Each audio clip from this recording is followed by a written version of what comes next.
I am Brian Champion, the Political Science and World Politics Librarian and coordinator of the House of Learning Lectures. We welcome students, colleagues, faculty, and invited guests here today to hear from Professor Chad Emmett of the Department of Geography deliver a lecture entitled Taking Root, the Growth of the Church of Jesus Christ of Latter-day Saints in Indonesia. The library sponsors two main lectures and lecture series: the House of Learning Lecture Series and the Alice Louise Reynolds Women in Scholarship Lecture. Through these lectures, the library brings together scholars and students to engage in a civil discussion of ideas, and in so doing, the library contributes to building a learned community which fosters the faithful life of the mind. The House of Learning Lecture Series title is taken from the 88th section of the Doctrine and Covenants, verse 119, where the Lord instructs the saints to prepare every needful thing, even a house of learning.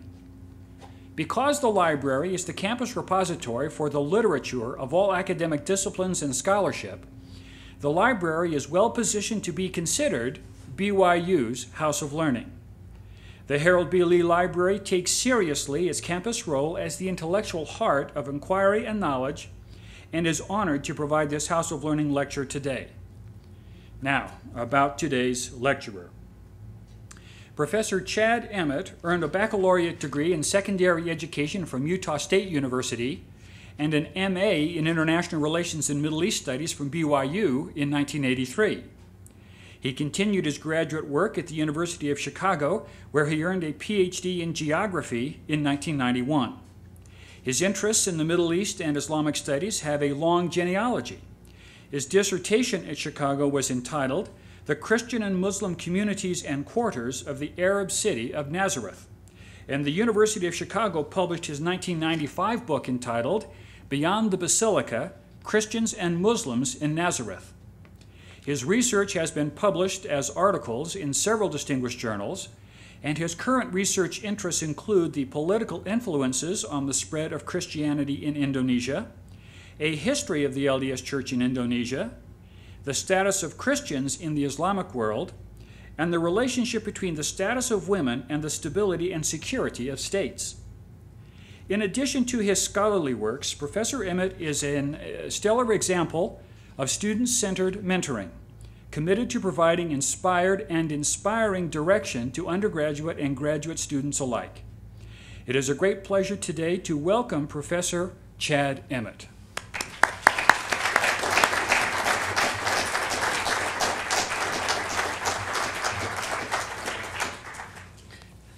Thank you. I'm honored to have been invited to give a House of Learning lecture today. My topic today is one that is dear to my heart. 30 years ago this month, I began my missionary service by entering the Provo LTM to study Indonesian. I knew nothing of the history of the Church of Jesus Christ of Latter-day Saints in Indonesia at that time. Since then, I have come to know much about the workings of the Lord and of the growth of the church in that tropical archipelago. I thank Professor Lanny Britch for inspiring me to document the growth of the church. When his book, Nothing More Heroic, the compelling story of the first Latter-day Saint missionaries in India, was published a few years ago, I was touched by the diligent efforts of the early missionaries in India over a century and a half ago.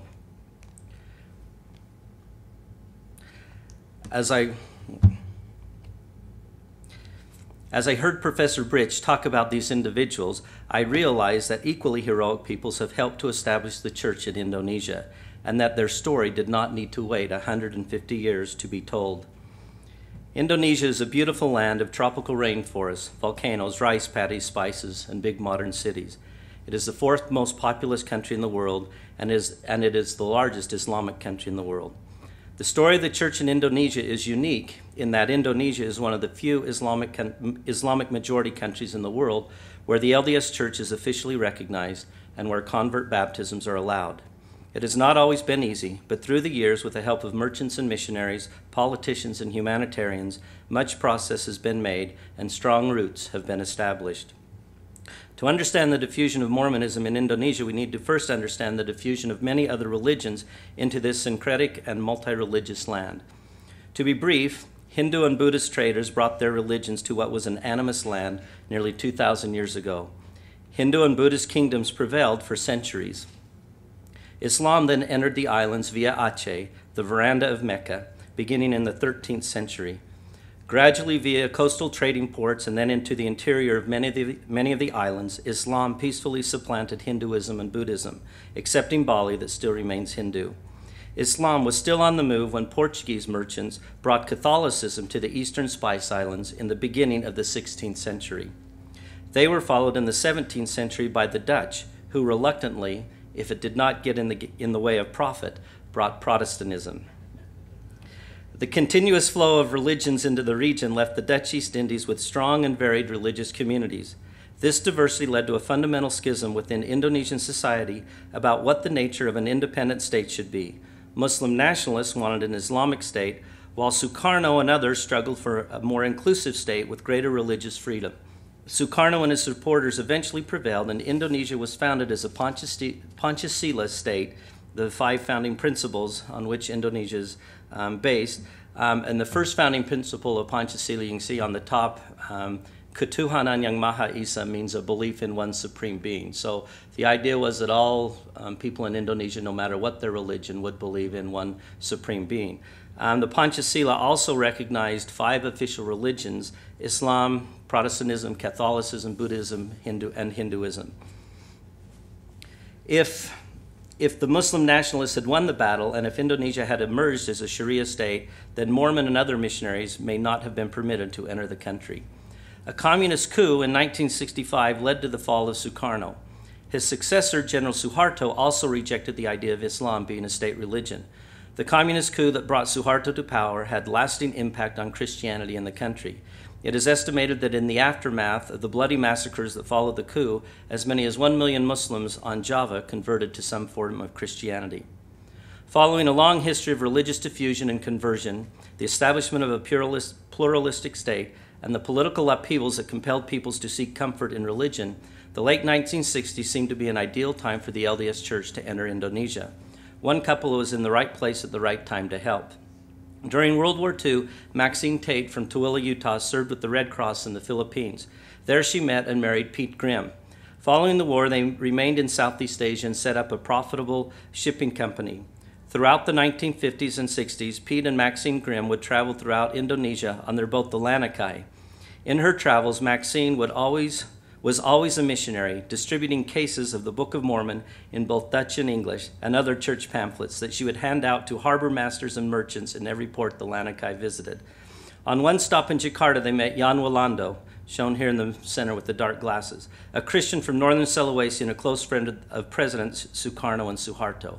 And just by way of information, the man on the left is Ludi van der Hoven, the first branch president in Jakarta, and the man on the right is G. Carlos Smith, the mission president of the Southeast Asian Mission when Indonesia became a mission, part of the Singapore mission. Jan Walando, in talking with the Grimms, the Grimms channeled most of their, the Grimms channeled most of their business through Jan Walando, and he became a close confidant and a close friend with the Grimms, and he and Maxine would have religious discussions, and Jan Walando at one point expressed a desire to be the first Mormon to be baptized in Indonesia. During one trip to the U.S., Walando even met Apostle Ezra Taft Benson and encouraged him to send Mormons to Indonesia. Sister Grimm also encouraged leaders of the church to considering opening up missionary work in Indonesia. In 1969, Sister Grimm arranged for Jan Walando to help President Brent Hardy of the Hong Kong-based Southern Far East Mission to navigate and negotiate the inner workings of the Indonesian government. Permission was granted. On Sunday, October 26, 1969, Elder Ezra Taft Benson dedicated the land for missionary work. He was accompanied by Elder Bruce R. McConkie. At the time of the dedication, there was only one Indonesian member, Sutrisno. He had come to know the church through two LDS professors who had spent time teaching in Indonesia. The rest of the LDS community was made up of several expatriate families living in Jakarta. The first 6 missionaries from the newly established Southeast Asia Mission, headquartered in Singapore, entered Indonesia in Jakarta on January 5, 1970. They entered with no language training and no published church materials. Much of their time was spent on getting materials translated and formalizing all of the necessary legalities. Over the next few years, 8 branches were established in the 8 major cities of Java. For the first few years, the missionaries were allowed to go door to door, but then in early 1974, a countrywide ban on door-to-door contacting was enforced. Since then, missionaries have had to rely on meeting people through member referrals, through teaching English classes and participating in service activities, or while riding buses, shopping, visiting a park or zoo, asking directions, or any other creative way to start a conversation and eventually end up with an invitation to visit them in their homes to talk about religion. The growth of the church during this period was slow but steady. The average baptismal rate was usually about 3 baptisms per missionary per year. Here you can see a group of converts in 1976. The one on the far right, giving the thumbs up, is Subandrio, at the time known as Yo-Yo. At the time of his conversion, he was a fun-loving kid of 19 who was fellowshipped into the church by members. Now he is an area authority 70 who has been using his experience from church service in Indonesia to help guide the young and rapidly growing church in Cambodia. In the first 4 years, 98 foreign elders were called to serve in Indonesia. They entered without troubles. However, beginning in August 1974, 3 groups of missionaries had difficulty getting visas and ended up staying in the Hawaii LTM and even the Hawaii mission for several extra months before finally getting permission to enter Indonesia. Once the entry problem was cleared up, visa problems shifted to remaining in the country. All foreign elders called to Indonesia from 1976 on were required to go out of the country every 6 months for visa renewals. This exodus every few months to Singapore disrupted missionary work, but it gave missionaries a chance to enjoy A&W root beer and hamburgers. The first 2 local missionaries, and you can see one of those 2, Elder Suharto, were called in 1975. And in July of that year, the Indonesia Jakarta mission was formed with Hendrik Hout as president. He was a Dutchman who was born and raised in colonial Indonesia. The next year, the first welfare service sister missionaries began serving. In the right photo, in the center, you see Sister Mary Ellen Edmonds, who was serving her 3rd mission at the time to help get started the welfare service program. Her companions are Sister Darcy on her right and Sister Endong on her left. In an effort to build better government relations and to help educate Latter-day Saint children, the church established an elementary school in Jakarta in 1976. Here you can see the principal and teachers, and here you can see the pupils dressed in their traditional finery for the dedication ceremonies. The tolerance for Christian missionary activity during the first decade of Suharto's rule fostered frustration among Muslims. While Suharto saw missionaries as state-building tools, particularly among animist people in the less developed regions of the country, Muslims saw the success of these missionaries as a threat to ever achieving an Islamic state.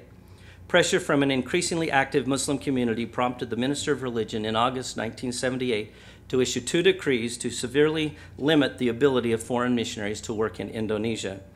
Islamic groups welcomed the new decrees because they specifically targeted Christian missionary activities.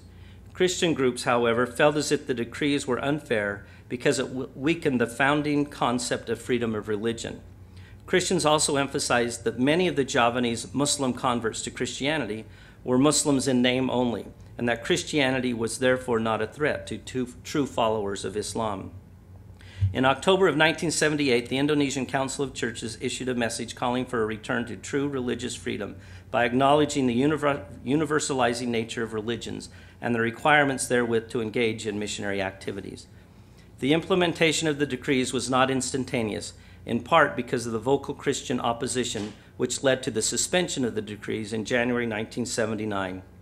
Even with the temporary suspension in place, the government was still gradually able to cut back on foreign missionary influence by not issuing new visas or visa extensions. It was not a systematic process, and so while some missionaries were leaving Indonesia due to the government denying them visa extensions, other missionaries were entering the country on new short-term visas. For example, 44 Mormon missionaries began their 2-year missionary service in Indonesia during 1979, while during the same year, 32 missionaries serving in Indonesia had to leave the country early due to the fact that their visas were not renewed. Many of these missionaries were reassigned to the Philippines. In an attempt to keep the missionaries in Indonesia for their full 2-year terms, the Church of Jesus Christ of Latter-day Saints sent David M. Kennedy as a special emissary to lobby the Indonesian government. He was retired, but during his tenure as U.S. Secretary of the Treasury, he had worked with Indonesian officials on monetary matters and was highly respected in the country. On several visits to Indonesia, Kennedy met with such high-ranking government officials as the Foreign Minister and the Minister of Religion. He was often promised more visas or extended visas for missionaries, but these promises seldom came to fruition. The final foreign Mormon missionaries left Indonesia in August 1981. For the next 20 years, the church in Indonesia was solely an indigenous church with only limited outside help. Amazingly, in family after family, all the children chose to serve missions. For example, all 7 of the Noni children, seen here in a 1977 photo, grew up and went on missions, proudly noted by their widowed mother in a 2002 photo. And all 6 of the Hamid children, the 5 oldest of which are seen at the left in this 1975 photo, chose to go on missions. On the right are 5 of those 6 children with their widowed mother in a 2002 photo. In the 1980s and 1990s, mission governments ping-ponged from Singapore to Jakarta to Singapore, and then finally back to Jakarta. When the mission was headquartered in Singapore, one counselor always served from Jakarta with the task of overseeing local missionary work. One of the first of these counselors was Pete Tandiman, who joined the church in 1970 in Jakarta when the first 6 elders went hunting for a local attorney to help them. His eldest son, Yuswan, on the back right, also served as a mission counselor and then later as a mission president.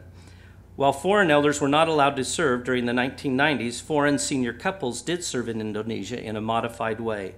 They entered the country with regular work visas and spent much of their time giving service in the form of teaching dentistry or medicine at universities.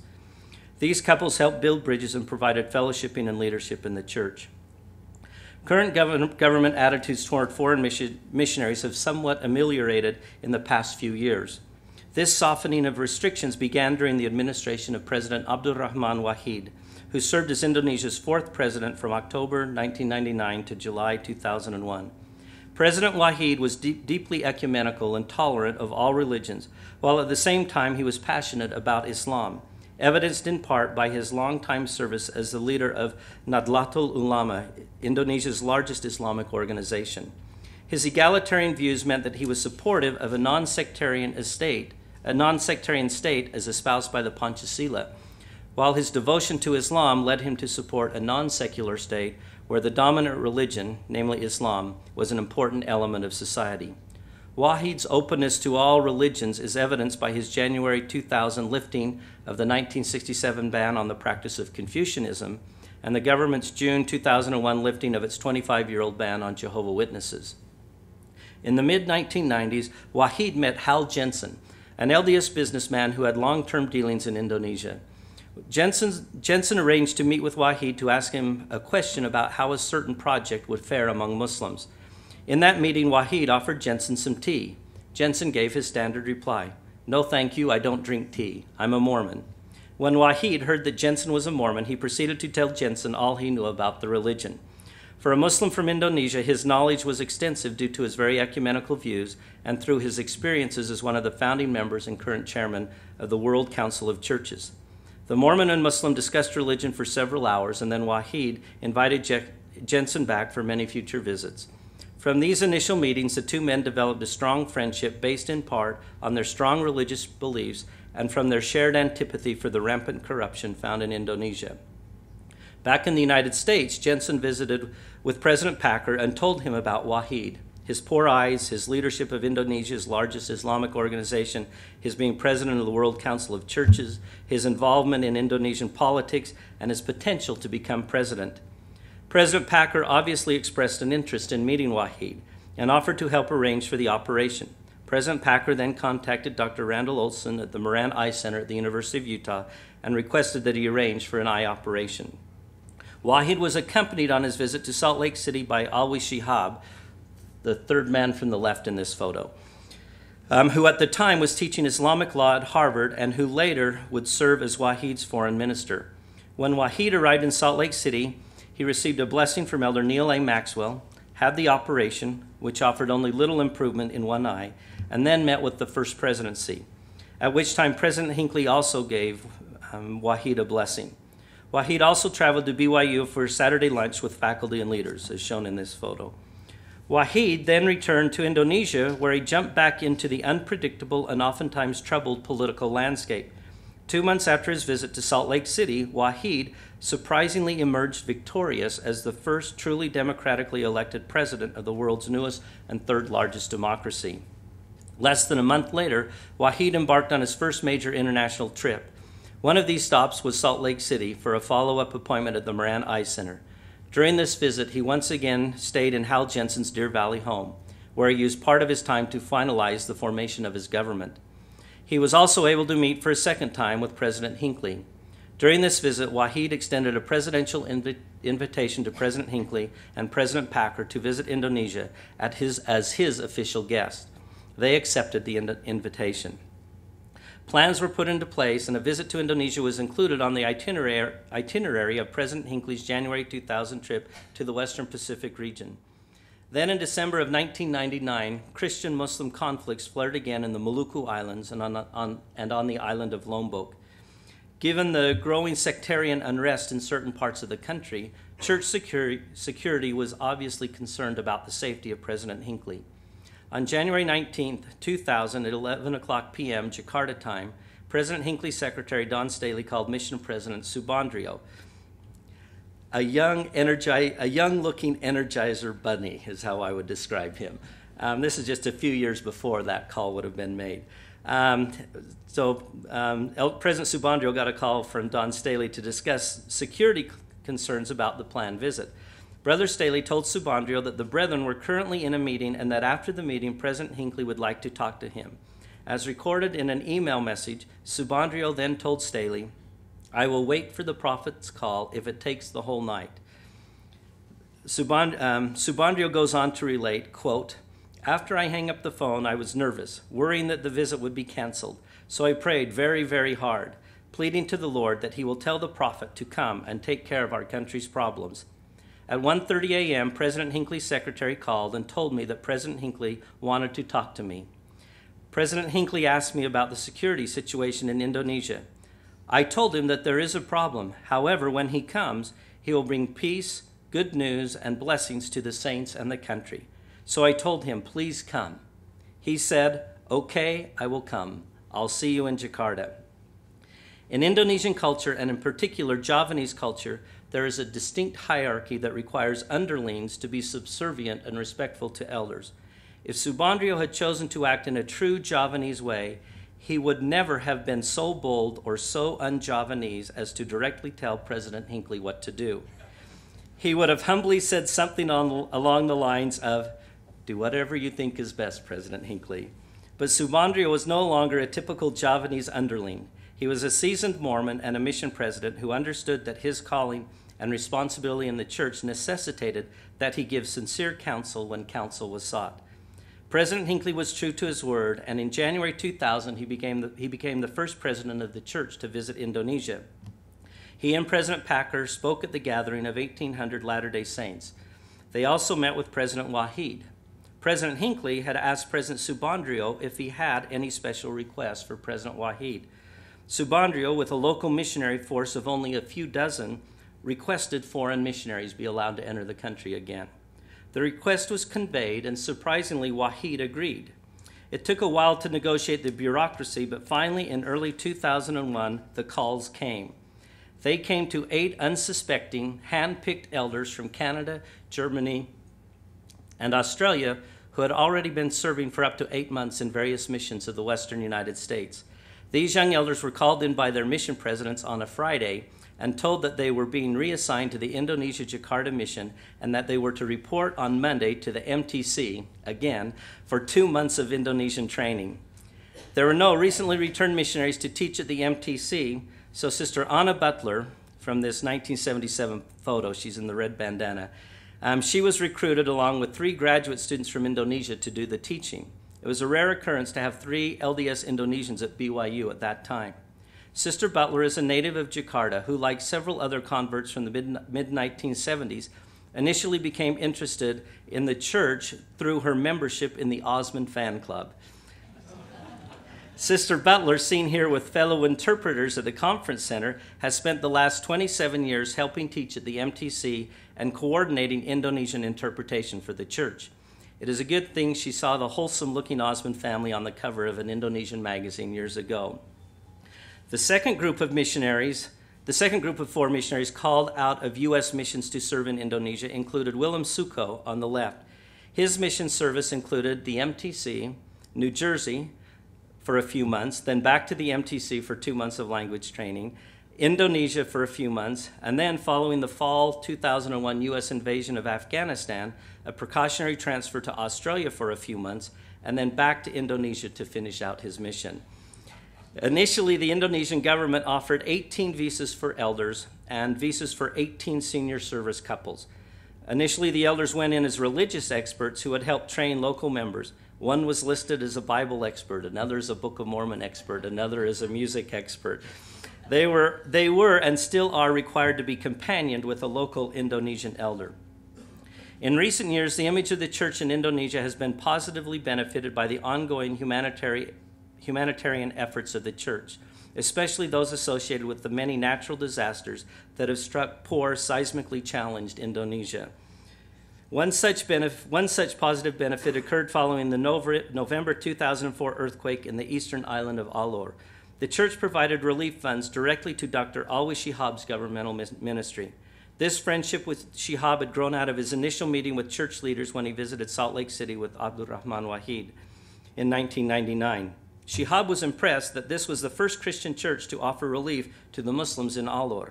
Up to this point, all humanitarian aid dispensed in Indonesia was done under the cryptic name of LDS Charities.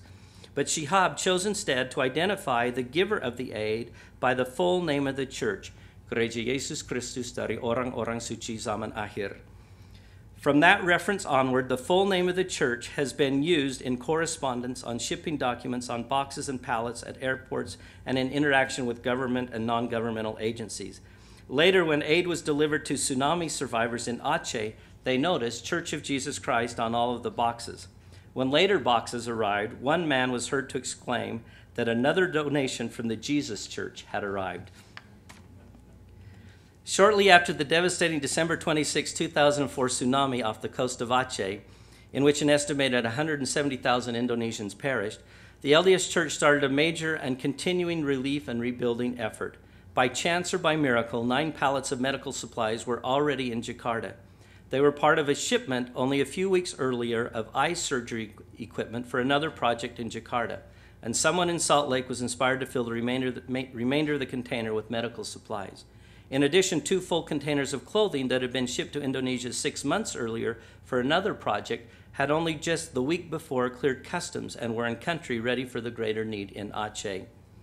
A plane load of supplies was shipped from Salt Lake City. Additional supplies were loaded.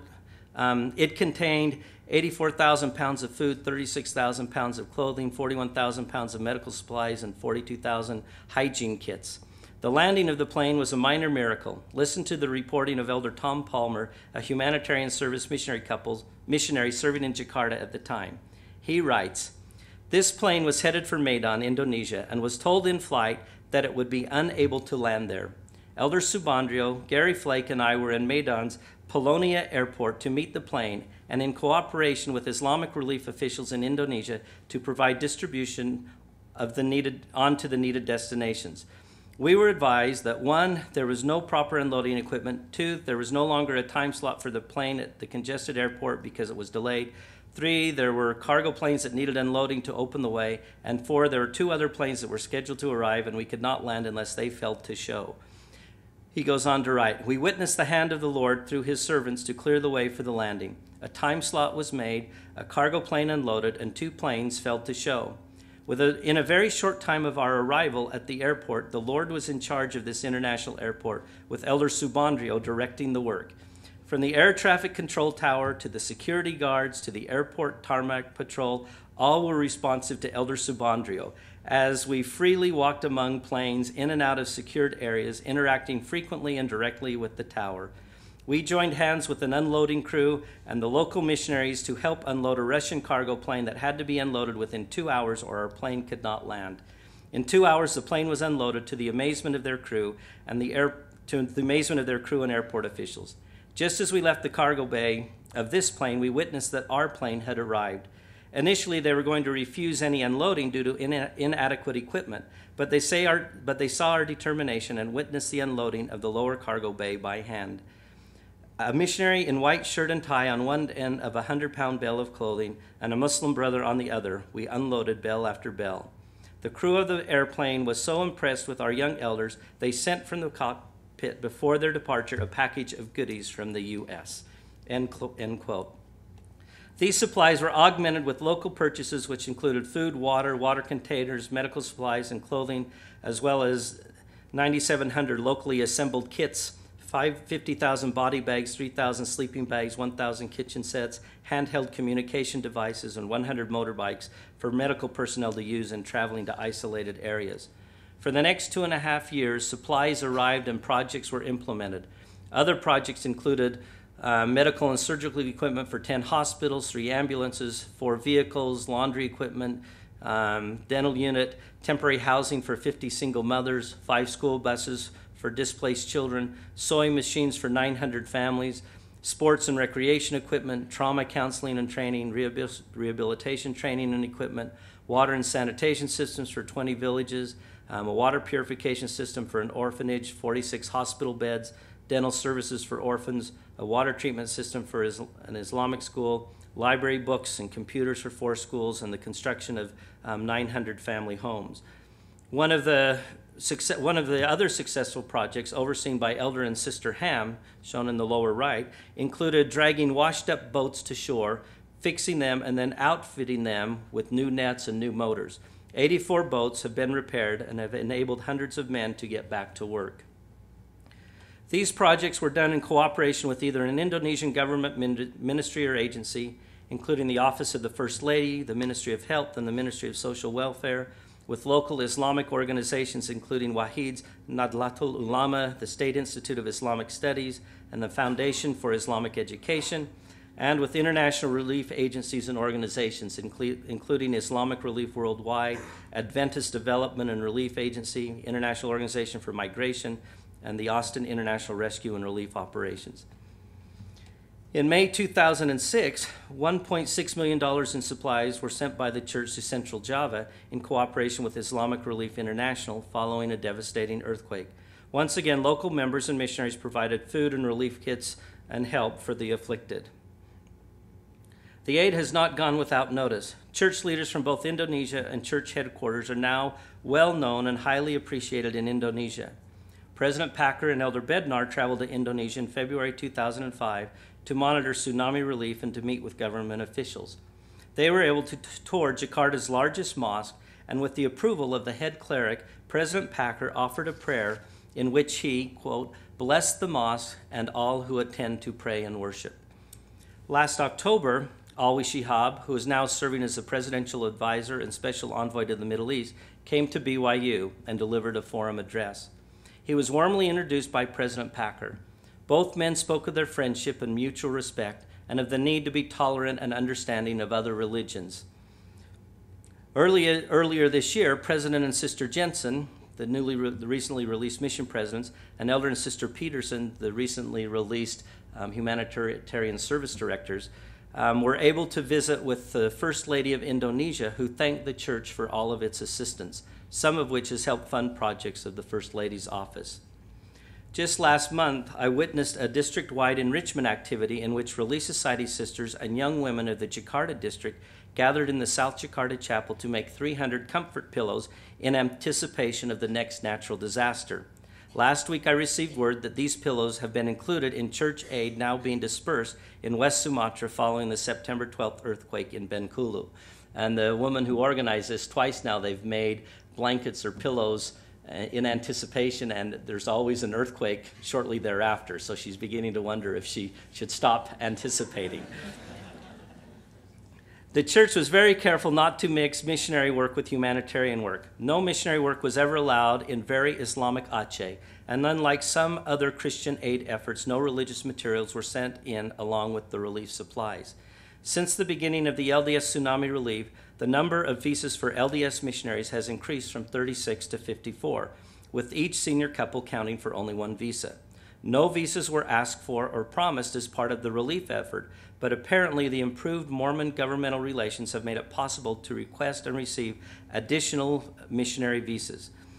Currently in Indonesia, there are 10 senior couples serving, both humanitarian and proselyting, 31 foreign elders and sisters, and 31 local elders and sisters, for a total of 82 missionaries, which if you go back to this, we're now at 82, which was the maximum they had back in 1979. So we're back up to where they once were due to the increase over the last year or so.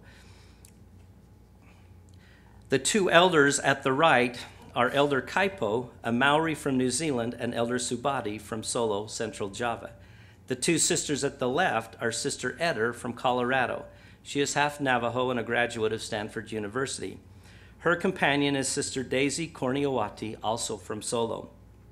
Daisy is the daughter of Sister Darcy, seen on the left of Sister Edmonds, one of the first two Indonesian sisters to serve a mission.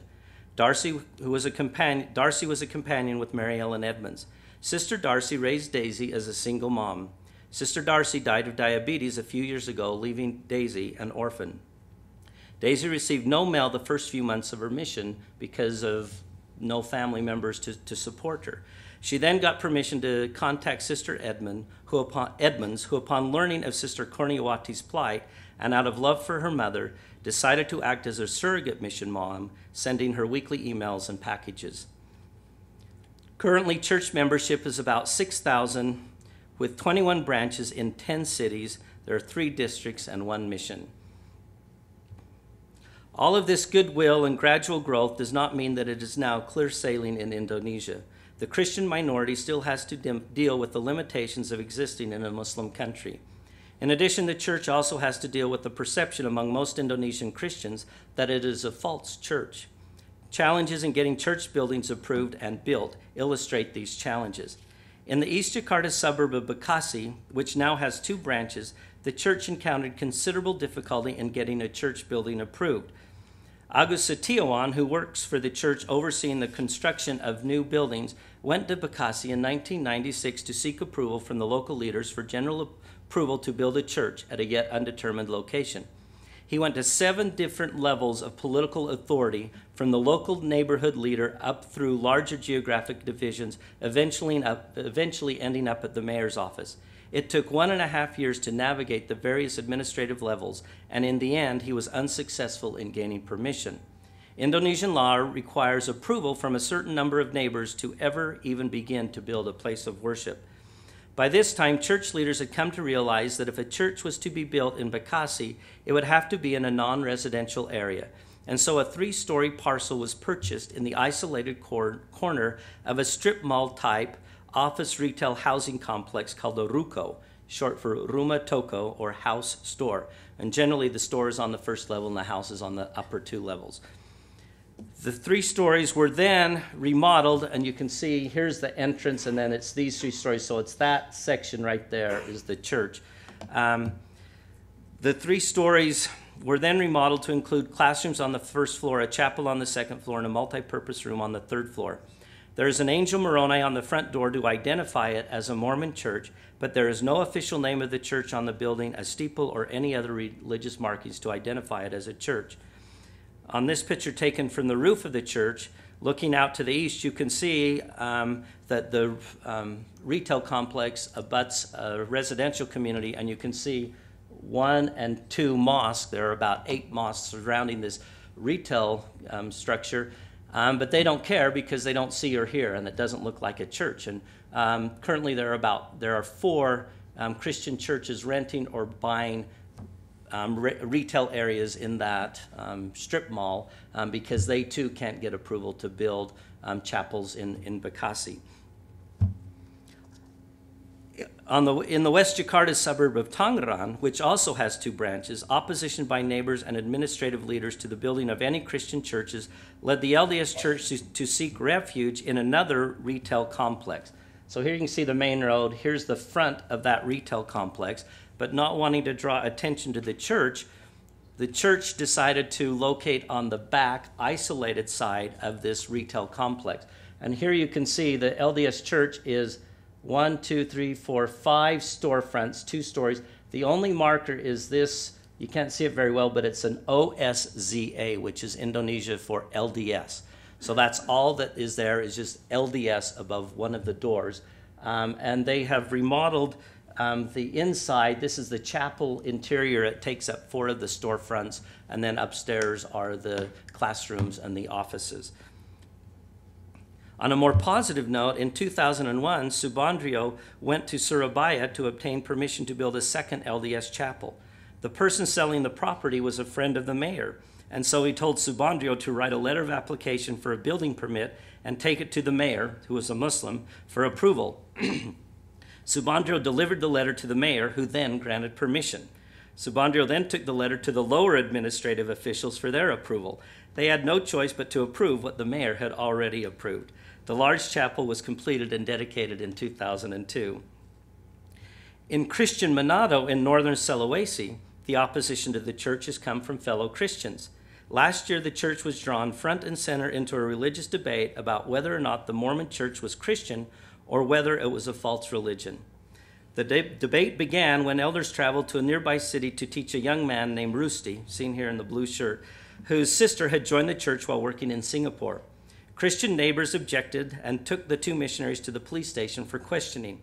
They were soon released, but a reporter got word of Mormons in jail and published an article, which then started a whole string of newspaper articles, many of them front page, focusing on the church. And here you can see the Hill Cumorah, the Angel Moroni statue, the Book of Mormon, the branch president, the chapel at the time, describing how there are only 45 members in northern Sulawesi.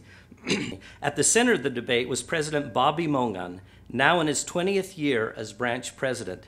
The media exposure brought to light that there was no record of the LDS Church having been granted official recognition by the provincial government. And just so here's President Mongan on the front page, and it says, "We believe in Jesus. We also celebrate Christmas and Easter." So he's trying to say, we are Christian. Please accept us, is what he was hoping. To gain permission, the church needed the approval of 3 Christian pastors. None would give it. So President Jensen and Elder Subandrio invited a group of religious leaders and pastors from Manado to fly to Jakarta to see the church in action. They spent 2 days learning about church doctrine, visiting the mission home and church offices, and attending Sunday meetings and even a baptismal service. They were surprised to see that Mormons had Sunday school classes centered on the Old Testament and that baptisms were done in the name of the Father and the Son and the Holy Ghost. While favorably impressed, few were willing to stand up for the church. Finally, Jason Lasse in Tan, who is the Director General of Christian Affairs in the Department of Religion and who participated in BYU's Law and Religion Symposium a few years ago, traveled to Manado and told a gathering of pastors that he had visited Utah and met many Mormons and found them to be good Christians. He also told them that if Jakarta can give approval to the LDS Church at the national level, then the province of Northern Sulawesi can certainly do so too. In the end, 3 pastors finally gave their approval. This big to-do actually turned out to be a good thing for the church. With official approval, the church was able to rent space in a strip mall for a chapel in central Manado.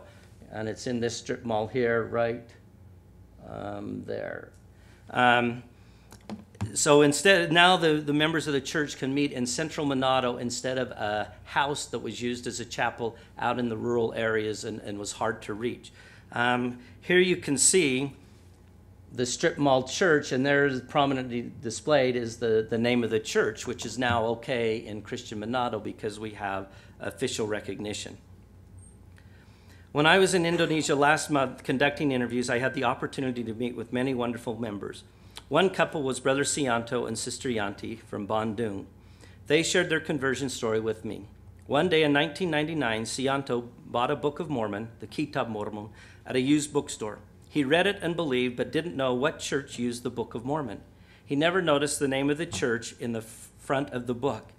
He had read in 3rd Nephi that the church would be known by the name of Jesus Christ. So he looked in the phone book and found 4 churches in Bandung that have the name of Jesus, that have Jesus Christ in their name. He was attracted to the one that said Church of Jesus Christ of Latter-day Saints. So he called on Sunday and asked when meetings were. The next Sunday, he decided to give the church a try, still not knowing if it was the Book of Mormon church. As he was walking in through the gate to the chapel that you see here, he saw a teenage member carrying her Book of Mormon, and from that, he knew he was in the right place. He was taught and baptized. Later, he converted his fiancée. She joined because in a dream, her mother came to her and told her that if she married, then her family needed to all follow the same religion, and that it was okay for her to follow her future husband's religion. They were married 8 months later. She was 38 at the time, and he was 33. They tried to conceive for several months with no luck, so they made it a matter of prayer. Within 3 weeks, she conceived. A year after their marriage, they welcomed cute little Christine into their home. She is now 1 year old. She nearly died from dengue fever a few months ago, but a priesthood blessing helped heal her. This abbreviated account of the growth of the church, of the Christian church in a Muslim country, shows that in spite of many obstacles and challenges, Christianity and Islam can coexist, and that they can often work together for a common good. The growth of the church has been accomplished through friendships, through humanitarian giving, through patiently waiting, and through the dedicated and consecrated service of many wonderful people. With strong roots now established, the Church of Jesus Christ of Latter-day Saints is ready to shine forth and bring forth much fruit. Thank you very much.